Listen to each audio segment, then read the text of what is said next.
આમાં શું છે બેટા, લાખોમાં એક બે જેવા માણસો હોય. હવે અહીંયા આપણે રૂપિયો ન મૂકવા દેતા, ઘણા ખટકી એટલે કોમેન્ટ કરીને મૂકે.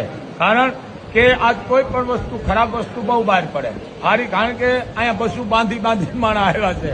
સારું, એ તો બહુ. એ જે ગુજરી ગયા એ ઘનશ્યામગીરી બાપુ અને આ ચારણ ઋષિ બાપુ આ બેઠો અહીંયા જો. હવે માની કૃપા છે, વડવાળી પરિવારનો મસ્તો બાપ માં મણિધર મોગલનો. એમ આ વસ્તુ છે. આ શું કામ? આમાં પાછું કબરાવ લખે છે. એટલે આપણે રૂપિયા લેતા નથી. ઘણાને ફ્યુ છૂટી જાય એટલે બિચારા લખે કે આપણે આમ ને આમ પૂગશું એમ. આ તો નામ એનો નાશ છે. પણ સમાજની માঝে બધાની જરૂર છે. હારાની જરૂર છે, નીણાની જરૂર છે. જો બધા તમે બેટા હારા આવીશો તો પછી ઓની ક્યાંથી ખબર પડે? એમ હારા હીરાની બધાની જરૂર છે. અમુક તો માણસ કોઈ દી આવું મોકલે નહીં. અને જેટલા સેવકોના કરોડોના ફોન આવ્યો, લાખો નહીં, પણ એટલું જ પૂછ્યું છે કે બાપુને કેમ છે, બસ. અને વાત એ સાચી છે, એ જ પૂછે. પણ અમુક એમ લખી નાખ્યું છે કે બાપુને કાલે હારાનો સમાધિ છે.